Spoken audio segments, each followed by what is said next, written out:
Buenas noches, queridos colegas. Estamos en el programa de Jueves Científico,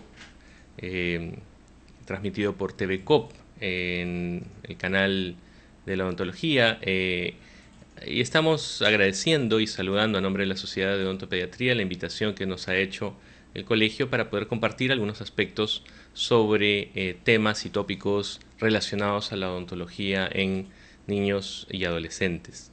El tema de hoy día tiene que ver con un gran problema y uno de los problemas más ignorados, poco entendidos en la odontología. El problema más complicado con respecto a las alteraciones funcionales en el sistema estomatológico tiene que ver con una patología que nosotros llamamos deglución atípica. Esta patología de deglución atípica es muchas veces causa de una serie de problemas que no solamente pasan por una maloclusión, un problema de mala formación de las estructuras dentarias y óseas, sino también por un problema miofuncional que muchas veces nosotros como dentistas no logramos identificar y tampoco logramos tratar o derivar al especialista adecuado. ¿Qué es la deglución? Cuando hablamos de deglución principalmente relacionamos a el hábito de pasar la saliva. Pero hay que reconocer que la deglución empieza desde antes de nacer con un entrenamiento dentro del útero materno en la que el feto empieza a probar los líquidos que están en la bolsa uterina, empieza a probar y empieza a trabajar o entrenar la función de pasar la saliva, preparándose para la acción de la alimentación. Nosotros sabemos que el niño no nace con todos los reflejos completos, entonces es un proceso de aprendizaje.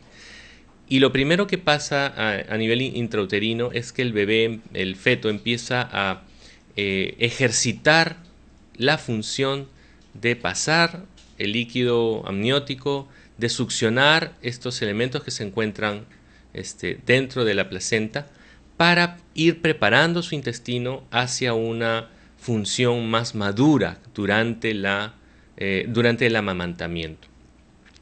Entonces, si un bebito no aprende a succionar, no aprende a deglutir adecuadamente, no va a ser posible realizar una función de amamantamiento adecuada. Esto nos lleva a entender entonces que principalmente la deglución es un acto reflejo, es un acto que no siempre pasa por la conciencia o no siempre pasa por un acto consciente, es un acto inconsciente, un acto involuntario muchas veces, como el pestañear, como el respirar, que es controlado hasta cierto momento por el sistema nervioso periférico y por el sistema nervioso central en otro momento. Pero finalmente es un acto que lo hacemos de forma inconsciente. No nos damos cuenta de lo que estamos haciendo y lo hacemos instintivamente.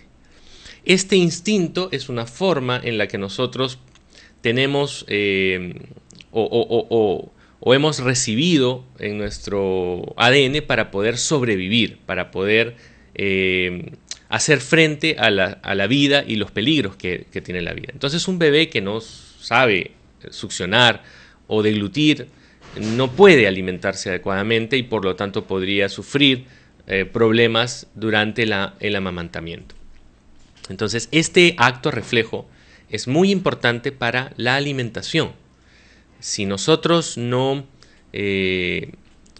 nos alimentamos adecuadamente durante las primeras semanas de nacidos, entonces vamos a sufrir una serie de problemas que justamente cuando no ha habido una preparación adecuada, por ejemplo, del pezón de la madre, o no ha habido un entrenamiento en psicoprofilaxis adecuado, o quizás la madre ha tenido problemas emocionales, psicológicos, o quizás no hay un buen entendimiento en la técnica de amamantamiento, muchas veces ya el bebé no puede alimentarse adecuadamente y requerimos o pasamos a usar estos elementos artificiales como son el biberón, el chupón y otros elementos para suplir una mala función de amamantamiento. Es ahí donde el hábito de deglución normal con el que todos nacemos puede verse alterado o puede verse sobreestimulado, causando algunas patologías que vamos a ver en el transcurso de esta charla. Entonces, lo primero que el bebé logra es un hábito o una función de succión. El bebé presiona con sus labios, ¿no?, y con la lengua el pezón de la madre, logrando succionar, aspirar la leche y los nutrientes, ¿no?, vitales para estos primeros 6 meses de vida. Entonces, esta deglución principalmente enfocada a la succión, nosotros la llamamos deglución infantil.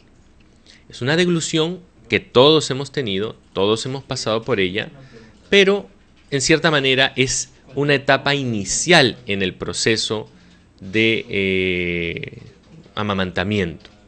Conforme van saliendo los dientes y conforme van cambiando la dieta del niño, del bebé, ¿no?, pasamos al periodo de ablactancia, entonces el hábito va transicionando, se va convirtiendo en un hábito mucho más maduro, o debería convertirse en un hábito más maduro. Muchas veces, producto de que se han instalado chupones, biberones, tetinas inadecuadas, vasitos de entrenamiento, cañitas, o muchas veces también por el exceso de cariño que a veces le damos al bebé, dejándolo 3, 4, 5 años alimentándose con la teta de la mamá, entonces nosotros vamos a tener una serie de alteraciones o una exageración en la función de deglución, prolongando esta deglución infantil y causando una serie de alteraciones oclusales y dentarias. Ahora, esta presión que el bebé hace en la deglución infantil es necesaria, porque sin esta presión nosotros no podríamos realmente alimentarnos adecuadamente. Y cuando a veces el pezón de la madre no está bien formado o la técnica no es la más adecuada, entonces la alimentación no se hace o no es satisfactoria para el bebé. Esto origina que muchas veces los padres acudan a las fórmulas infantiles para reemplazar y obviamente al biberón, el cual muchas veces no tiene anatómicamente una estructura adecuada para reemplazar una función de deglución normal.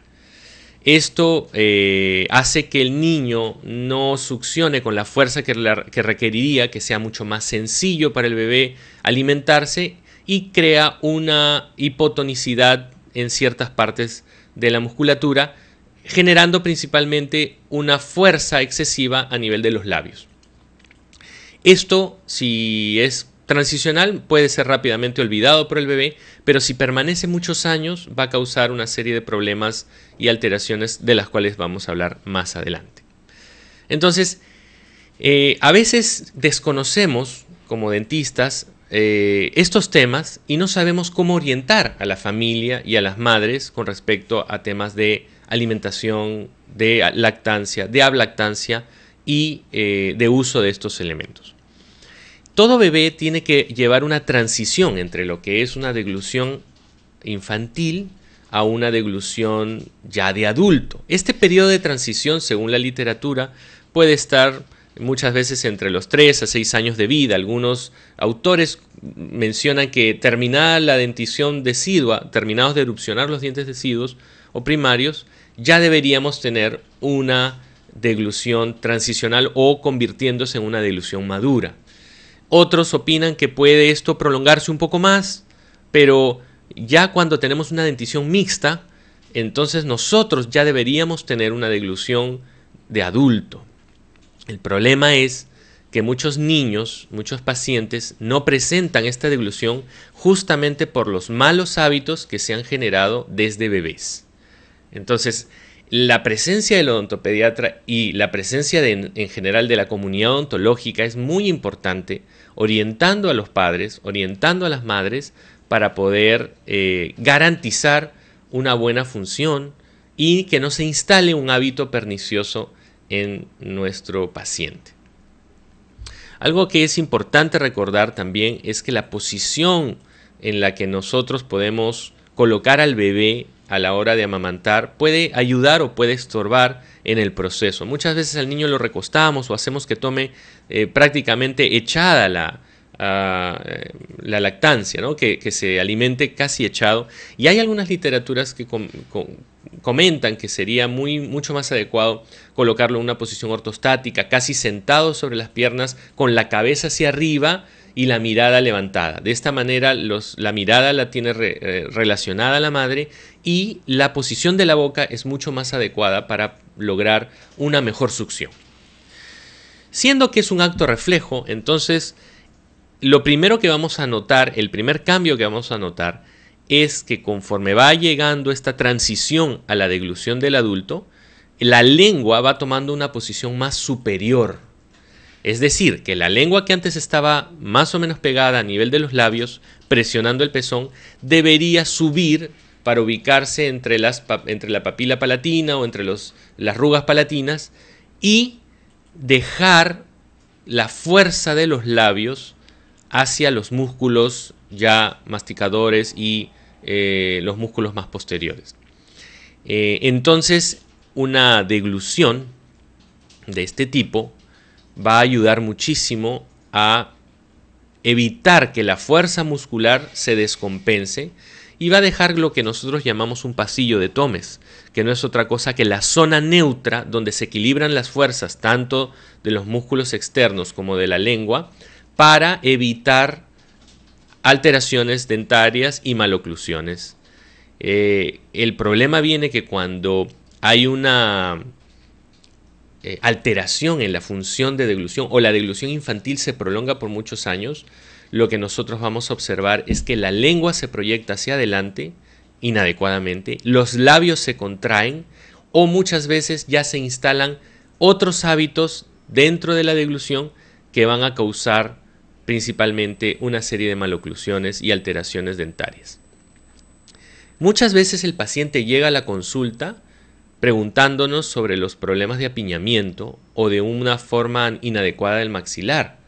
Y nosotros no realizamos un adecuado diagnóstico de la función de deglución y esto hace que minimicemos el problema y creamos que el problema ha sido originado por una discrepancia de alveolo-dentaria, cuando lo que se ha presentado es una compresión de los arcos dentarios y una compresión de los maxilares, producto del exagerado trabajo que hacen los músculos para succionar en vez de deglutir ya en esta etapa de dentición mixta.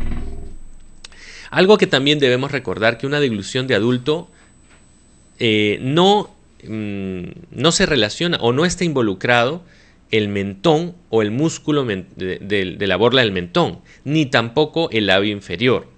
Cuando vemos una deglución inadecuada o una deglución atípica, nosotros vamos a ver que muchos músculos están involucrados en forma inadecuada. Este trabajo nosotros en la literatura lo conocemos como parafunción. Es una exagerada función de una serie de músculos que lo que originan principalmente es alteraciones a nivel dentario y esquelético. Y finalmente, importantísimo el trabajo del digástrico. Este acto de tragar lo realiza en cierta manera en su parte final el digástrico, cosa que en la deglución atípica y en la deglución infantil no funciona o no trabaja el digástrico de manera adecuada, dejándole al buccinador o a los orbiculares de los labios o inclusive a los maceteros toda la función de deglución. Ya Finn en el año 82 clasificó a los hábitos orales como compulsivos y no compulsivos.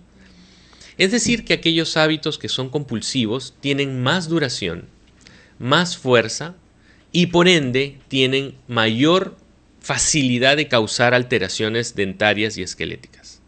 En cambio, aquellos hábitos que son más esporádicos, más leves, donde la fuerza muscular no es quizás tan fuerte, podría ocasionar problemas menores o quizás problemas que pasen desapercibidos o sean principalmente musculares.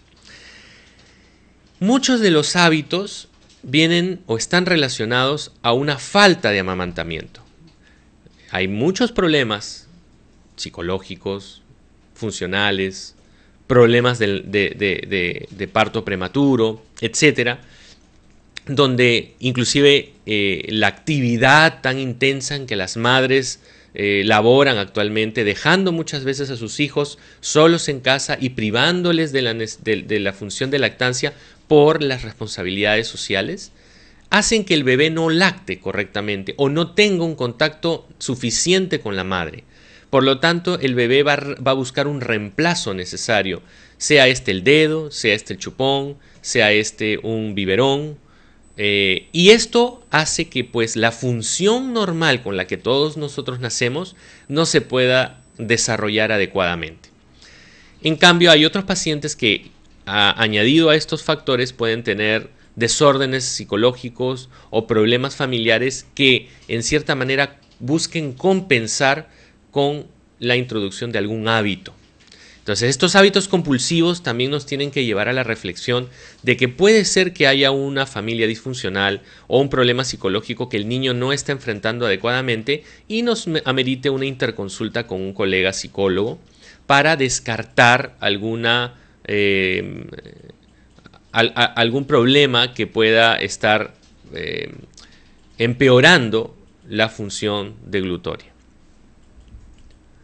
Entonces, en la deglución atípica, nosotros lo que tenemos es que la lengua, en vez de estar en el paladar, en la posición alta del paladar, se encuentra en la posición más baja, muchas veces metiéndose entre los dientes y no ubicándose en la posición superior del paladar.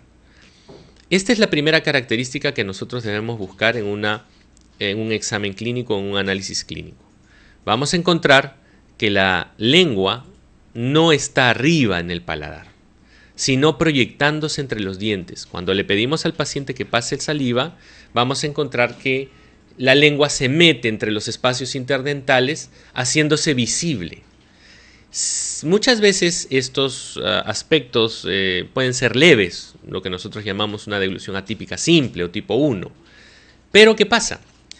Otras veces la fuerza centrípeta, la fuerza en la que todo el desequilibrio muscular presiona hacia el centro de la boca, hace que no crezca el maxilar superior, hace que los dientes tomen una inclinación más lingual, hace que los arcos dentarios no estén desarrollados ni en forma ovoidal amplia, robándole espacio para la erupción de los dientes permanentes. Y muchas veces haciendo o creando una mordida abierta anterior, como vemos en la imagen, una mordida abierta posterior, o una proyección de los incisivos superiores hacia vestibular, aumentando el overjet, confundiéndose muchas veces con una maloclusión clase 2.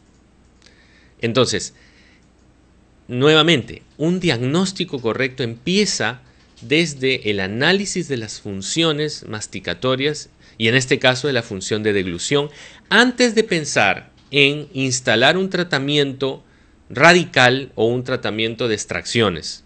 Nosotros deberíamos primero evaluar si es un problema de crecimiento maxilar, producto de una mala deglución, o si realmente es un problema esquelético o dentario que amerita ya un tratamiento clásico ortodóntico.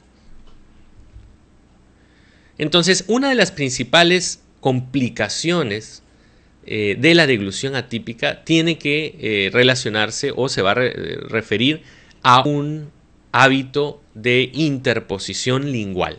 Cuando hablamos de interposición lingual, nos referimos a que durante la deglución la lengua se proyecta entre los dientes, muchas veces una mordida abierta, la cual principalmente es debida a la falta de la conclusión de la erupción de los dientes, producto de la presencia las 24 horas del día de la lengua en ese lugar.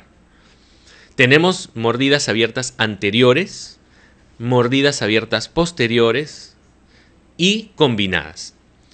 Esto se clasifica en la literatura en muchas escuelas como deglución atípica o deglución adaptada tipo 2, cuando es solo el sector anterior, la presencia de la mordida abierta, en la tipo 3 cuando es solo en el sector posterior la mordida abierta, y en tipo 4 cuando es en el sector anterior y en el sector posterior.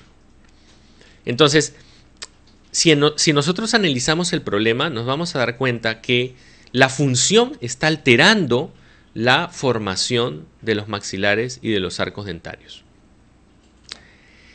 Cuando nosotros hemos estudiado semiología, hemos entendido, nos han enseñado que el primer éxito en el diagnóstico es lograr identificar la causa real del problema. Yo en este momento me pongo a reflexionar, y quiero que ustedes reflexionen también, sobre cuántas veces instalamos tratamientos ortodónticos o tratamientos protésicos y ni siquiera hemos evaluado la función deglutoria. Pongámonos la mano al pecho y pensemos, ¿cuántas veces hizo usted un análisis de la deglución del paciente? Entonces, si el problema de maloclusión o el problema por el cual usted está haciendo un tratamiento fue un mal hábito muscular, una mala función, y usted simplemente se dedica a hacer un tratamiento dentario, entonces, primero, no le garantiza al paciente la recuperación de la función, pero en segundo lugar, tampoco garantiza la estabilidad del caso. Ustedes habrán escuchado muchas veces que se habla de la recidiva en ortodoncia, cuando en 2 años o en 3 años pues, se alinean los dientes, se corrige el apiñamiento leve que tenía el paciente o moderado, producto de una mala función, de una succión lingual, una interposición lingual, una deglución atípica. Y semanas o meses después el paciente regresa diciendo, doctor, otra vez se me movieron los dientes. ¿Qué es lo que sucedió? Muchas veces decimos, no, es la tercera molar, es que no usó sus aparatitos de contención, pero realmente detrás de ello es que nunca nos fijamos en el aspecto deglutorio, de tal manera que nunca corregimos el aspecto etiológico del problema, solamente corregimos las consecuencias o los factores que desencadenaron esa patología, y finalmente le echamos la culpa al paciente, cuando nosotros fuimos los culpables por un mal diagnóstico inicial, por no darle la importancia a la función masticatoria, y en este caso a la deglutoria, perdón, y por minimizar la fuerza de los músculos de la boca. Entonces, esta función alterada de la deglución va o tiene científicamente probado una gran explicación, o es la gran causante muchas veces de la estrechez del paladar, de la contrición del paladar, por usar esta palabra, del colapso del paladar y del arco dentario, sobre todo superior. Y esto muchas veces nos va a generar mordidas abiertas, mordidas cruzadas y obviamente una falta de espacio severo. A veces se ve identificado con un apiñamiento dental moderado o leve. Otras veces nosotros vamos a ver que los arcos son triangulares o son pequeños en comparación a la cantidad de espacio que el paciente podría tener. Entonces, el ejercicio constante de los labios y de la lengua pueden originar un colapso en el arco dentario. Y claro, si fuera un problema de maloclusión clase 2, etc., nosotros muchas veces, una discrepancia real de espacio entre el tamaño de los dientes permanentes y el espacio disponible con el que el paciente nació, claro, nosotros podríamos directamente hablar de extracciones de premolares, ¿no? O de otros tratamientos que para eso mis colegas ortodoncistas son suficientemente capaces como para poder establecer y orientar. Pero donde yo quiero llamar la atención es que muchas veces nosotros tratamos al paciente de una forma tan simple en el diagnóstico que le decimos que toda la solución es extraer dientes cuando tenemos arcos colapsados y paladares colapsados. Y no pensamos que ese paladar colapsado no permite que la lengua suba a la posición adecuada de deglución de adulto y va a traer como consecuencia una serie de problemas y de alteraciones cuando nosotros dejemos ese paladar colapsado. Entonces, pensando en lo que deberíamos hacer, muchas veces podemos orientar nuestra terapia a la ampliación de ese arco o a la expansión de ese arco, considerando obviamente los otros aspectos necesarios en el diagnóstico integral, pero muchas veces con ese simple acto y, como voy a hablar después, instalando una terapia miofuncional, podríamos nosotros lograr la estabilidad del paciente y evitar sacrificar piezas dentarias en muchos casos. Entonces, la tendencia a la mordida cruzada, la tendencia a la mordida abierta es muy significativo en la deglución atípica. Otras alteraciones musculares que se presentan suelen acompañar a la deglución atípica y suelen empeorar el cuadro son la presencia de una hipertonía del labio inferior. Producto del exceso de succión durante los primeros años de vida, entonces el paciente aprende a pasar la saliva usando el labio inferior, no el labio superior. Y esto muchas veces origina un engrosamiento exagerado en el labio inferior, una hipertonía del mentón, porque muchas veces el paciente contrae el mentón para poder pasar la saliva inadecuadamente, hace ruidos o chasquidos con la saliva, ¿no?, que es algo más fácil de identificar en el consultorio dental. Y el labio superior muchas veces se encuentra débil, flácido e hipotónico. Entonces, ¿qué es lo que origina? Una falta de cierre labial o un cierre labial forzado, donde el paciente tiene que subir el labio superior para cerrar los labios o meter la lengua en la mordida abierta para poder completar su función de deglución. Entonces, nuevamente se hace una especie de juego entre el huevo y la gallina. ¿Qué vino primero? ¿La maloclusión, la mordida abierta o la deglución atípica? Y entonces se genera un círculo vicioso en el que si no cerramos la mordida abierta nunca va a mejorar la deglución atípica. Y si no tratamos la deglución atípica nunca va a mejorar tampoco la mordida abierta. Entonces vemos que el problema suele ser más complejo que solamente alinear dientes. Tenemos que recuperar el cierre labial, el cierre dentario, el overbite, el overjet, y reeducar a la lengua a una posición más posterior, donde los labios y la lengua estén en reposo, o por lo menos los labios más en reposo que la lengua solamente se contrae colocándose y haciendo presión en la parte alta del paladar, y evitando que los dientes anteriores se vean comprimidos o alterados en un excesivo ejercicio de la fuerza. Entonces, en el examen clínico nosotros tenemos que agudizar, probar varias veces, haciendo pasar la saliva al paciente, levantando muchas veces los labios, otras veces con agua, ¿no? Y en varias citas tratando de identificar si es que nuestro paciente tiene estos problemas y sobre todo grabar al paciente y hacer que el paciente se vea a sí mismo y hacer que el padre se dé cuenta que la función de su hijo, la función de deglución está alterada. Muchas veces los padres no se dan cuenta de esto y solo acuden buscando que les arreglemos los dientes para que se vea bien. Y nosotros sabemos que la especialidad de ortodoncia es mucho más que solamente verse bien. Tiene que ver con recuperar la función y recuperar la armonía oclusal. Aquí nosotros podemos ver cómo esta paciente deglute de una manera inadecuada, haciendo movimientos exagerados, movimientos inadecuados durante el pase de la saliva. Esta paciente es una paciente que es una paciente adulta ya, ¿no?, de 22 años, donde al momento que se le pide que ella degluta o pase la saliva, ella contrae los labios, saca la lengua, contrae el mentón y genera una serie de movimientos extraños durante el paso de la saliva. Algunas personas piensan que se ve bonito, que es de repente un poco sexy, ¿no?, mojarse los labios con la lengua o morderse los labios durante la succión.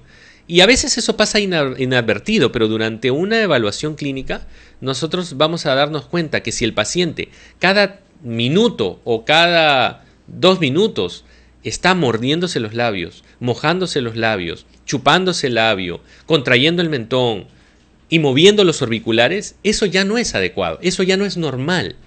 Ahora imagínense las 24 horas del día, los 365 días del año. Entonces ya entendemos el por qué se presenta este tipo de alteraciones dentarias causadas por un desequilibrio en la función. Dentro de algunas causas que yo mencioné, estamos con el abuso de chupón, del biberón, de estos elementos que no son naturales, pero que a veces pueden ser requeridos por los padres. El exceso de amamantamiento, hay escuelas que hablan de amamantar al niño 3, 4, 5 años, hay mamás que los engríen y los siguen amamantando, inclusive algunas veces usan el biberón hasta los 12 años, los niños están tomando cañitas hasta la adolescencia, los niños están todo el tiempo con estos vasitos de entrenamiento que tienen presión negativa, entonces lo que estamos logrando es entrenar a una mala función al paciente. Otra causa es porque no puede mover la lengua. Muchas de las alteraciones anatómicas como el frenillo lingual corto o la anquiloglosia son causales de una mala deglución, pero en este caso la mala deglución es debido a que no puede cumplir la función de pasar la saliva ni de poner la lengua en una posición alta por el frenillo. Y en este caso hay que recordar que el protocolo más conservador, producto de que muchas veces la anatomía del recién nacido no es la más adecuada o está en formación, es que si el paciente no puede amamantarse adecuadamente, se realice ahí, solo en esos casos, una frenotomía parcial inicial, advirtiéndole a la madre que no todos los problemas están solucionados y que es muy probable que requiera una cirugía posterior a los 6 o 7 años. En el resto de los casos, salvo que el paciente colabore, se recomienda muchas veces hacer la cirugía posterior porque ya las estructuras anatómicas están mucho más desarrolladas. Además que muchas veces una mala cirugía temprana va a originar el cierre también rápido de lo poco que tenía el frenillo para desarrollarse. Entonces, en todos los casos de cirugía, nosotros recomendamos que la terapia miofuncional de reeducación, de deglución y del lenguaje se instale antes, durante y después del tratamiento quirúrgico. Porque no es solo la cirugía, es combinada con lo que el fonoaudiólogo, el terapista del lenguaje, el especialista en motricidad puede realizar para mejorar la fonación y la deglución. Otra causa de la deglución atípica es una mordida abierta esquelética. Cuando el niño nace con mordida abierta, muchas veces la lengua tiene que tapar este espacio para poder deglutir. Entonces es lo que yo les decía, ¿no? ¿Quién empezó primero, la mordida abierta o la deglución atípica?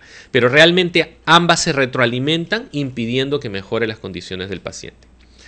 Otra de las causas de la deglución atípica es el hábito de respiración bucal, un hábito tan conocido aquí y tan padecido por la mayoría de limeños, donde el paciente duerme con la boca abierta y por lo tanto presenta una serie de alteraciones tanto esqueléticas como dentarias y funcionales, dentro de ellas la mala deglución. Entonces, si nos enfocamos en el tratamiento, primero debemos enfocarnos en la prevención durante la lactancia. Es ahí donde el rol del odontopediatra es vital para poder garantizar y asegurar el buen desarrollo de los maxilares.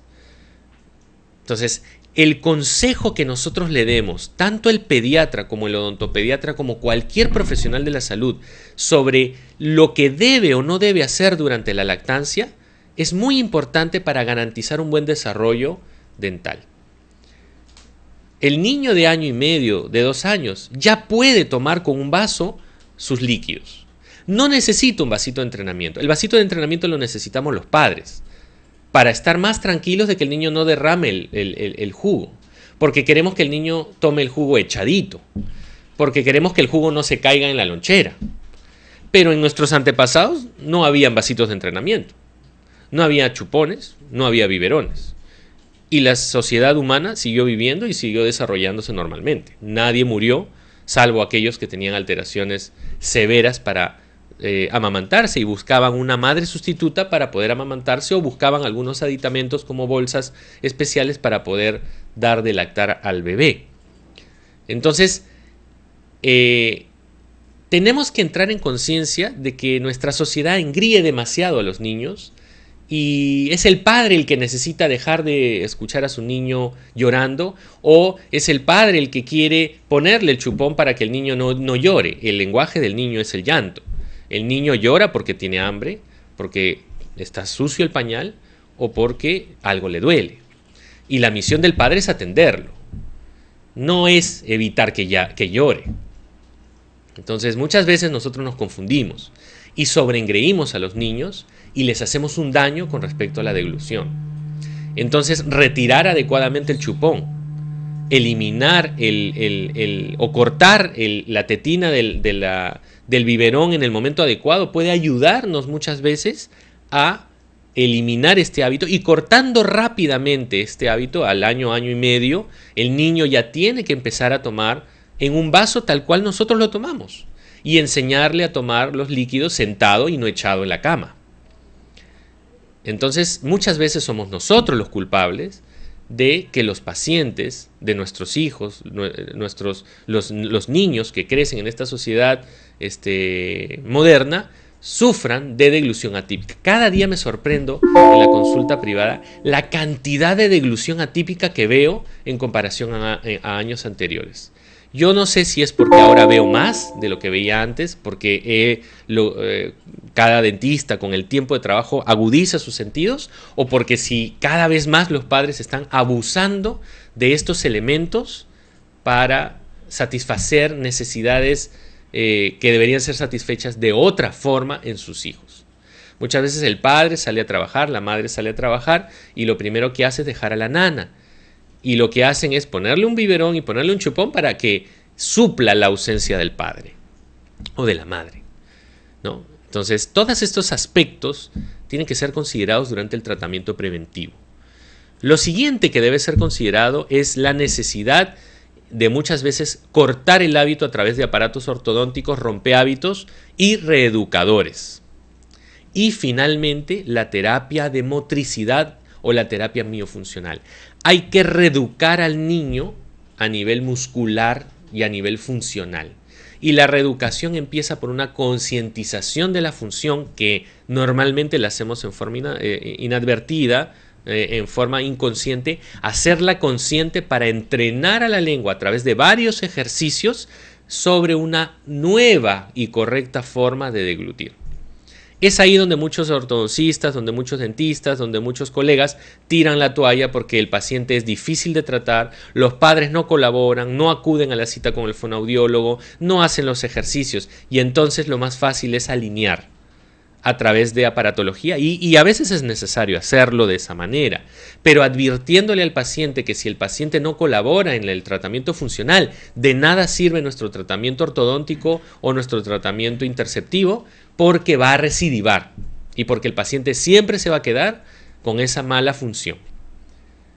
Tengo una alumna a la cual le enseñamos odontopediatría en la universidad, y ella le habían hecho un tratamiento ortodóntico sin colocar ningún aparato reeducador, ninguna rejilla, ni tampoco nunca se le habló de ningún tratamiento de deglución miofuncional.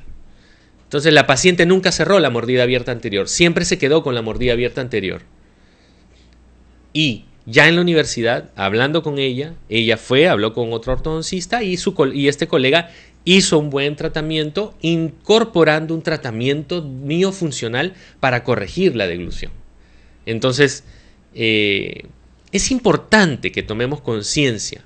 No solamente veamos el tema aparatológico, sino contemplemos la visión nuestra para enfrentar un plan de tratamiento, sea informando solamente al paciente y derivando al especialista, o sea implementando un tratamiento especializado cuando estemos capacitados. Existen una serie de elementos reeducadores y de interposición. Estos aparatos ortodónticos o rompehábitos tienen la función simplemente de estorbar a la lengua y permitir que el equilibrio muscular retorne al paciente. Entonces, por sí mismo los dientes van a empezar a bajar y van a empezar a cerrar esa mordida abierta mientras no haya otra alteración esquelética mayor. Hay rejillas donde nosotros lo que vamos a tener es una especie de barreras para que la lengua no se proyecte hacia adelante, y lo que hacemos es entrenar al paciente para que ponga la lengua en parte más posterior, en la parte más superior.